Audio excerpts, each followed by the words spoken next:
Dag sê, so 'n bietjie gesels rondom 2 Konings, die 5de hoofstuk. Nou die rolprent A Few Good Men is haar toneel uit 'n militêre verhoor. Ons ontmoet 'n kolonel Nathan Jessup, en hy is onder kruisverhoor. Die prokureur wat hom ondervra is luitenant Daniel Kaffee, en hy's baie direk. Hy wil by die waarheid uitkom. En dan kry ons also kolonel Jessup sê, "You want answers?" En die luitenant kom en hy sê, "I think I'm entitled." Dan sê die kolonel weer vir hom, "You want answers?" En die luitenant kom en hy sê, "I want the truth." Waarop die kolonel antwoord, "You can't handle the truth." Weet jy, dit is so waar in baie mense se lewens. Hulle sê hulle wil die waarheid hoor, maar die waarheid is net vir hulle te moeilik om te aanvaar. They can't handle the truth. Mense wil eintlik nie die waarheid hoor nie. Die waarheid vandag wat ek spesifiek net hierso wil beklemtoon is, God gaan vir 'n mens se hart. God stel belang in wat in jou hart aangaan. Ons het die afgelope paar weke gekyk na verskillende grepe uit die profeet Elisa se lewe daar in die begin van 2 Konings. En miskien as 'n oorkoepelende tema baie gepas, raad vir raad op mense, waar ons gesien het hoe die Here kom en telkens kom ingryp en hopelose situasies kom verander, en hoe die Here dit ook in ons lewens kom doen.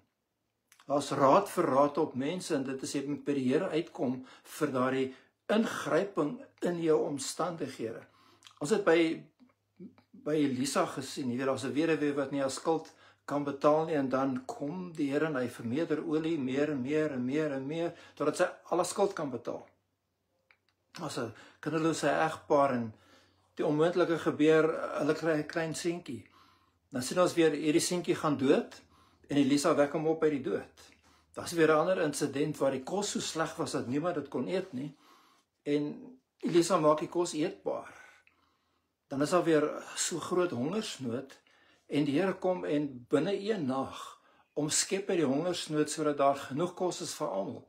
Alles onmoontlikhede wat gebeur omdat God ingryp. Maar alles gebeur met 'n baie groter doel, en dit is God kry die eer. Dis wat belangrik is. En God wil die eer kry in elke mens se hart, en God wil die eer kry in jou hart.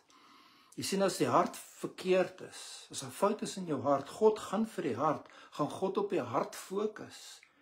En kom ons wees eerlik, die Here gebruik sy maniere om ons aandag te kry. God gebruik die probleme om mense op die plek te kry waar hulle lewe oopmaak vir hom. En hy help ons met ons probleme. Dis waar, hy verander situasies in antwoord op gebed. Hy voorsien finansies, hy herstel verhoudings, hy genees siektes. Hy help, maar wat regtig vir God saak maak, is dat mense se harte in lyn kom met sy wil. En dis God se wil vir my en vir jou, dat ons harte in lyn kom met God se wil. Kom ek sê gou vir jou, as die hart vir God 'n probleem is, gaan die verandering van die hart vir die mens 'n probleem wees. Kan ek dit gou weer sê? As die hart vir God 'n probleem is, gaan die verandering van daardie hart vir mense 'n probleem wees. Jy sien, mense wil nie by die waarheid gekonfronteer word nie. Hulle wil nie hê dat die waarheid oor hulle hart ontbloot word nie. Ons sien dit so duidelik wanneer ons stil staan by 2 Konings, die 5de hoofstuk. Dis daardie pragtige verhaal van Naaman se genesing. Nou gaan vir ons lees uit die Nuwe Lewende Vertaling. Jy is so welkom om saam met my te lees daarso. 2 Konings, die 5de hoofstuk, in die eerste 19 verse. Naaman was die koning van Aram se bevelvoerder van die leer. Dis nou 'n heiden hierdie, né? Hy was 'n baie belangrike man en hoog in aansien by die koning, want die Here het deur hom groot oorwinnings aan Aram gegee. Dapper soldaat, hoog geëer, koning vertrou hom. Hoewel Naaman 'n magtige krygsman was hy melaats. Weer is hierdie tragiese woorde. Uiterlik, as mens kyk na alles wat hy bereik het, en hy's hierdie vername man, Hy bekleed die tweede hoogste posisie in die land, maar hy's melaats. Nou lees ons die Arameërs het strooptogte in die land Israel uitgevoer en 'n jong Israelitiese meisie gevang. Sy het die diensmeisie van Naaman se vrou geword. Sy het vir haar meesteres gesê, as meneer net na die profeet in Samaria kan gaan, dis nou Elisa, sal hy hom van sy melaatsheid gesond maak. Naaman het die koning gaan vertel wat die meisie uit Israel gesê het. Gaan gerus, sê die koning van Aram, ek sal 'n brief skryf wat jy vir die koning van Israel kan gee. Naaman het toe gegaan, nou hoor hierso, hy het 342 kilogram silwer, 68 kilogram goud en 10 stelle klere saamgeneem. Hy het die brief aan die koning van Israel gegee en dit het gelei, ek stuur my dienaar Naaman met hierdie brief na jou toe, sodat jy hom van sy melaatsheid kan gesond maak. Toe die koning van Israel dit lees, het dit hom ontstel, sodat hy sy klere geskeer het en sê, hierdie man stuur 'n melaatse na my toe om hom gesond te maak. Is ek dan God wat kan doodmaak en laat lewe? Kyk, hy soek net moeilikheid met my. Hulle slaan heeltemal die bal mis, nee. Die man van God dink hulle is die koning, maar dis dan nie een wat die verste is van God af. En dis toe Elisa homself deel maak van hierdie storie. Vers 8 daar, Elisa, die man van God, het gehoor van die koning se reaksie en stuur toe vir hom 'n boodskap. Hoekom is hy so ontsteld? Stuur Naaman na my toe, dan sal hy agterkom dat daar 'n ware profeet in Israel is. Alles is nou soos 'n tafel wat gedek is en hier gaan nou iets gebeur. Elisa se doel is om Naaman se hoogmoed te ontbloot. Nou Naaman het met sy perde en sy strydwaans gekom en voor Elisa se huis gewag. Nou staan hy buitekant en hy wag vir iets om te gebeur. Hy verwag dat Elisa nou sal uitkom. Maar Elisa het 'n boodskap aan hom gestuur. Gaan en was jou 7 keer in die Jordaanrivier, dan sal jou liggaam herstel en jy sal van jou melaatsheid gesond word. Hoogmoed hou vas aan eerbewyse. Die wil uitverwag dat Elisa nou sal uitkom 'n spesiale eer aan hom bewys en hy doen dit nie, hy stuur net 'n boodskapper. Dis wat jy moet gaan doen. Elisa ken nie so iets dat sekere mense belangriker is vir God as ander mense nie. Hy besef voor God is elkeen gelyk. Jy weet, dis 'n Bybelse beginsel wat ons deurtrek na die Nuwe Testament, deurtrek na die Nuwe Testament toe ook. En dis aan die voet van die kruis is almal gelyk, almal is sondaars, almal het nodig om gered te word. Die enigste manier hoe jy gered kan word is deur die genade van die Here Jesus Christus. Totdat jy op daardie punt kan bereik waar jy kan erken voor die Here, voor God is ek niks anders as 'n sondaar en ek het genade nodig dat hy my kan red. Ek verdien dit nie, ek moet dit ontvang. Kan God nie verder eintlik met jou veel uitrig nie. Dis die begin waar jy jou absolute hulpeloosheid voor die Here teenoor hom moet erken. En dis wat God ons wil hê. En dis wat die Here vir hierdie Naaman, hierdie heiden wil hê. En nog iets oor hoogmoed wat ons hierso sien is, hoogmoed het baie vooropgestelde idees, veral oor godsdiens. Weet, daar's party mense wat so vol is van hulle self en hulle weet al die antwoorde en hulle nog meer vra en asof jy vir hulle niks kan leer, veral nie oor God se woord nie. Hulle het soveel idees, soveel tradisies, soveel dinge wat hulle as die enigste antwoord beskou. Maar eintlik is hulle hart so vol van hulle self. Hulle is hoogmoedig. Soos hierdie Naaman, vers 11, maar Naaman het baie kwaad weggegaan en gesê, ek het gedink, hy sal uitkom en my ontmoet. Weet die minimum, hy sal hom uitkom en my ontmoet en my kom praat.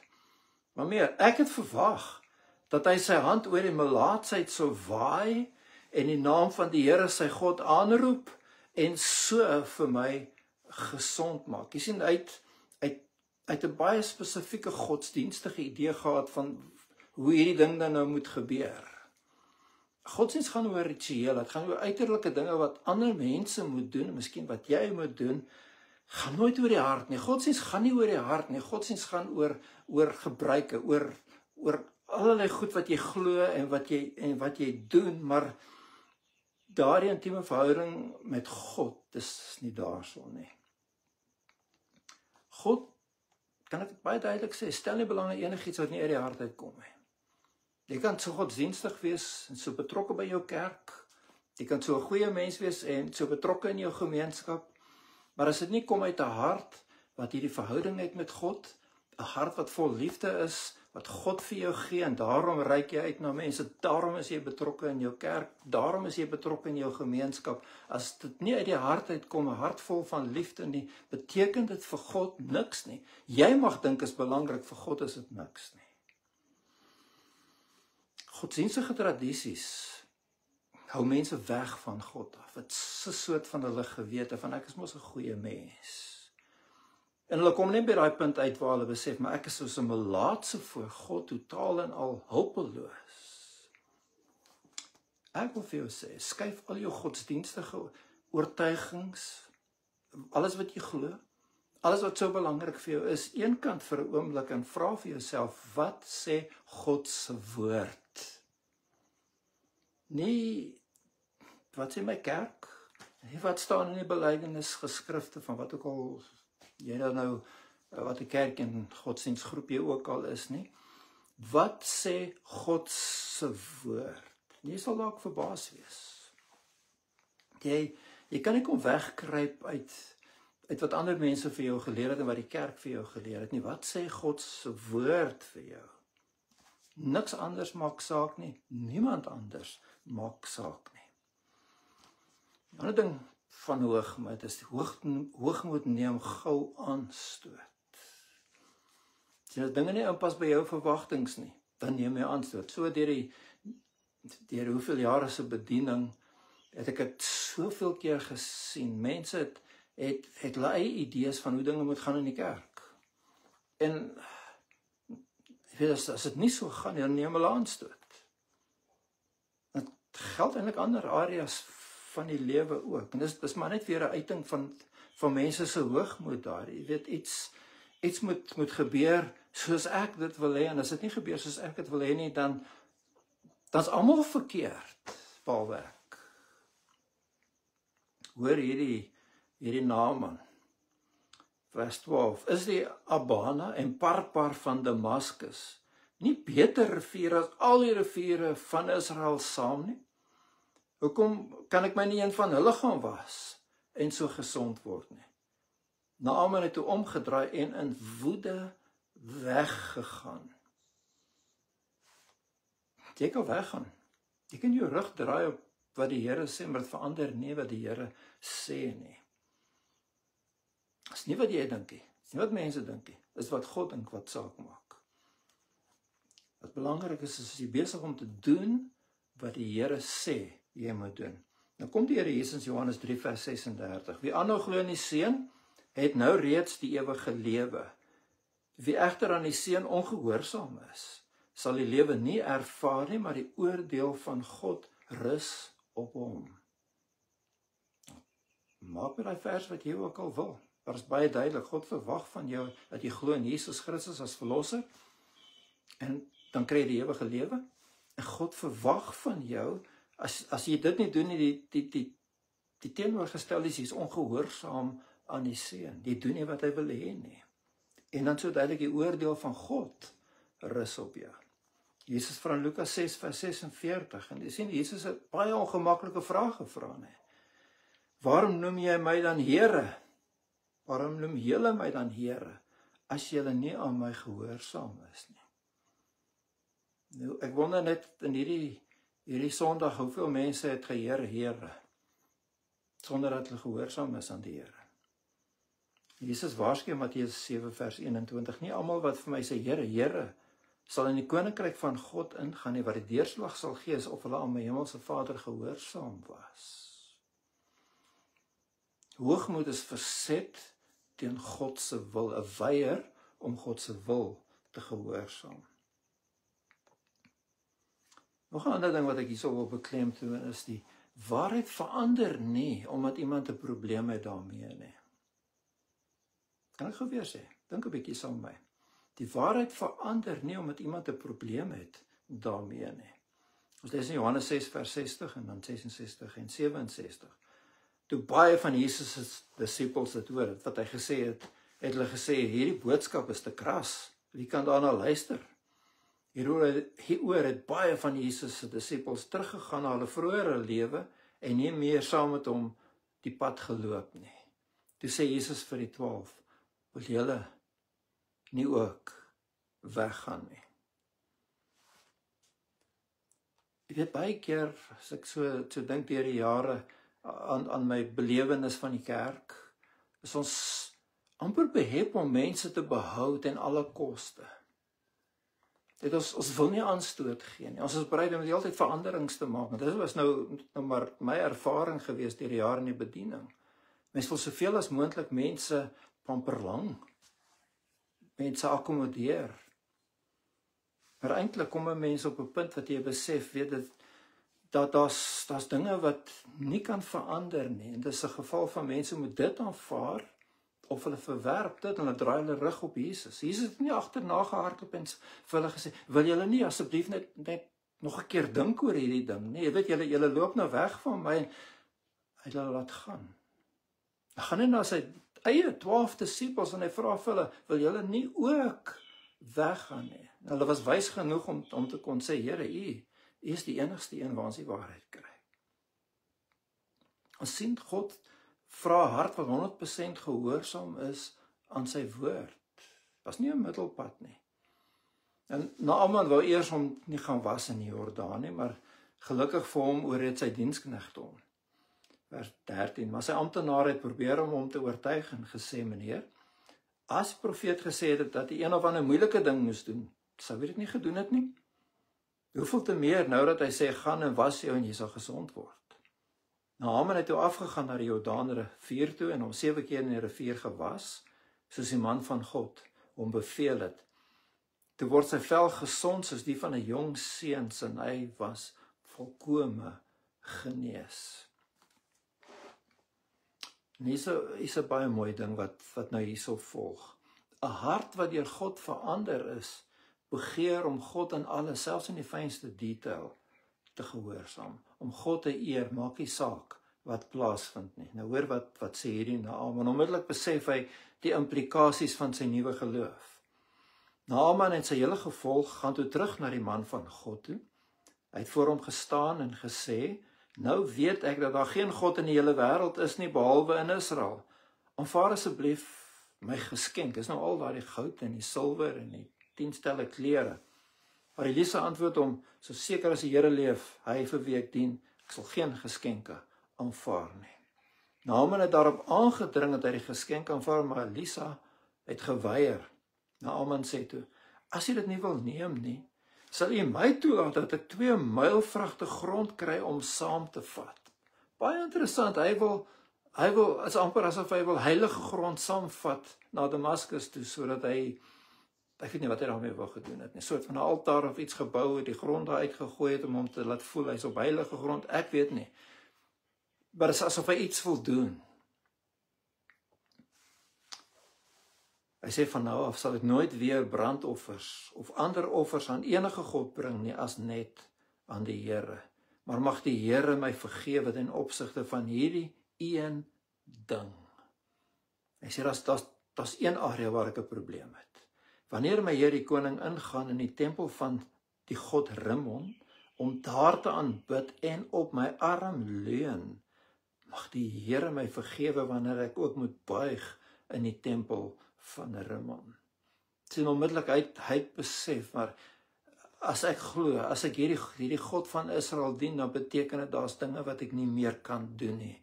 My lewe verander. Sy hart het verander, nou moet sy lewenswyse verander. En as hierdie een ding, wanneer die koning dan nou buig en die koning rus steen op sy arm, dan moet hy nou maar die knie buig, maar sy hart buig nie voor hierdie God nie. En Elisa sê vir hom, gaan in vrede. En Naaman het toe sy terugtog begin. So God het sy liggaam genees. Die siekte was die manier om sy aandag te kry. Maar 'n groter wonderwerk het plaasgevind. God het sy hart verander. En nou verander sy lewe. Jy sien, dit is wat die Heilige Gees in ons lewe doen. Wanneer God jou hart nuut maak is, en Jesus gebruik die beeld van jy moet weer gebore word, is asof jy nuut is, van nuut af gebore word. So radikaal anders is jy, wanneer Jesus in jou lewe kom. Dat die Heilige Gees maak jou 'n radikale ander mens. Bring my by 'n laaste punt hierso. En dis wie moet verander? Dink gou 'n bietjie saam met wie moet verander? Baie mense, val in my berading sien ek dit, wil 'n oplossing vir 'n probleem hê. Solank die oplossing is dat iemand anders moet verander. En dan kom hulle ander mense blameer vir hulle situasies. Weet dis die klem val altyd op ander se skuld, nie hulle eie aandeel nie. Dan sal weer ander mense, baie keer dieselfde mense nog, hulle wil graag praat oor hulle probleem. Hulle wil nie werk om die saak te verander nie, hulle wil net praat. En praat is nie die antwoord nie. Jou hart moet verander, dan kan jy iets gaan doen aan die probleem. Stephen Covey vertel in een van sy boeke, en dis nou baie jare terug wat dit moes gebeur het, van 'n oorlogskip wat afstuur in die nag op 'n lug wat hier in die water voor hulle is. En die swak is besonder, die sig is besonder swak vanweë die mis, en die kaptein het in daardie stadium op die uitkyk pos gebly om 'n oogie te hou oor wat aangaan. En hy besef dat hierdie lug wat dan nou 'n skip gaan wees en hulle skip op 'n botsing afstuur. En hy gee vir die seiner opdrag om 'n boodskap vir die ander boot te kan stuur, en dit is maak 'n 20 grade aanpassing.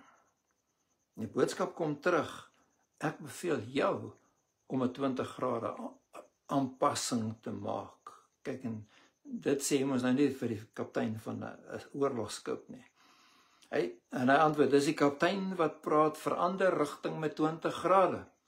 Die antwoord kom terug, dit is tweede klas seeman wat hy praat. Dit is beter dat jy jou koers wysig met 20 grade. Nou voordat laat die kaptein weet, ek is 'n oorlogskip. Pas jou koers onmiddellik met 20 grade aan. En die stem aan die ander kant antwoord weer, ek is 'n vuurtoring. Onbeweeglik, jy moet verander. Jy gaan jou verpletter teen die wil van God as jy nie bereid is, nommer 1 om jou hart oop te maak voor die Here, dat God in jou lewe kan werk. Waar jy voor die Here kom, waar jy besef, ek is verlore Here, ek het nodig dat U my red, dat U my vergewe, dat U my nuut maak. Dat jy die Gees van God toelaat om in jou lewe te kom en jou nuut te kom maak. En waar jy dan kom en sê, Here, hier is ek, help my om U gehoorsaam te wees. Dis wat belangrik is. Hierdie hart, Here, hierdie hart gee ek vir U. Maak met hierdie hart net wat U wil. En dis met hierdie gedagte wat ek jou dan nou wil los. Met 'n uitnodiging wil jy nie kom en dit vir die Here kom sê, miskien vir die eerste keer, miskien vir die hoeveelste keer, sê Here, hierdie hart is U hart. Maak met my wat U ook al wil. Vader, so elkeen wat hierdie woord gehoor het, dankie dat U in die groot liefde nog met ons praat. Dat die woord nog tot ons beskikking is, dat die Gees nog kom en in ons werk. Help ons om ons harte vir U te gee, Here, om ons rigting te verander na U toe. Dankie vir alles wat U vir ons gedoen het in Jesus Christus, en ons kom nou en ons sê, Here, kom werk dit uit in my lewe. Ek wil kind van God wees, elke dag vir U dien. Ek wil die Gees ervaar in my lewe. Ek wil U moet die eer kry. Hier is ek, Here. Ons bid dit in die naam van ons Here Jesus. Amen. Baie dankie dat jy saam met my geluister het. Mag die guns van die Here hierdie week wat voorlê met jou wees. En ons boodskappe is beskikbaar op YouTube. Facebook haal hulle af na 'n maand, so jy kan hulle kry daarso op YouTube. En ons YouTube kanaal is Hoop Nogtans. Mag jy ervaar dat die Here in jou lewe werk soos nog nooit tevore nie. En as jy te staan kom voor 'n raadop situasie, God is daar om die verskil in jou lewe te maak. Baie dankie.